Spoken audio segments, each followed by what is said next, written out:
In the Australian bush ballad tradition, very rarely would you get the subject of sex addressed. Here's an exception in this one. We don't know who wrote it, so here's an anonymous poem, The Boss's Wife.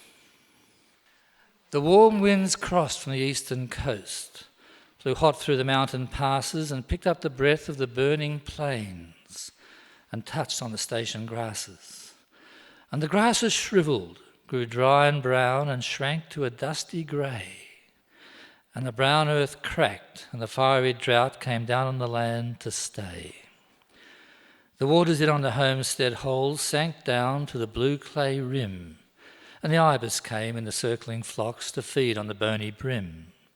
'Twas shift all stock to a breeder's run, with never the slightest doubt, for the station boss was a total loss if the breeder's run gave out. For the boss must battle and scheme and toil and stick to the uphill job and battle it out with the fiery drought for the sake of the starving mob. And at night he'd go to the stockman's hut for word of the day's work done, and he'd stay for a smoke or a yarn and a joke and talk of the outside run. But it seems somehow to the boss's wife a deep and a rankling slight that his plans were made with outside aid when it came to an uphill fight. And at night when he'd gone, she'd wait and watch in loneliest contemplation of the lot and life of a station wife and the ways of an outback station. And she'd gaze at the stockman's hut below and across to the servant's light, and she'd sit and brood in the doleful mood that comes with a silent night. And out of the darkness a notion grew, a dim little gleaming dart. It grew and flashed like a fiery sword and struck at the wifely heart. 'Twas a notion founded in logic's rights and womanly intuition, by the housemaid's light when it sank at night, and a shadowy apparition.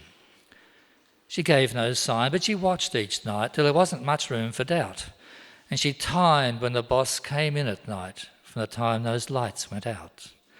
And she hid the hurt with a woman's skill as she studied the housemaid's lighting.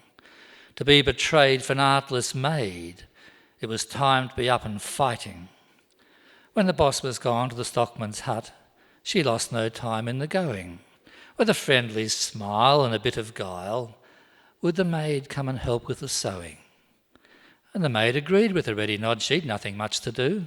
She went with a smile and fell for a pile, would last for an hour or two.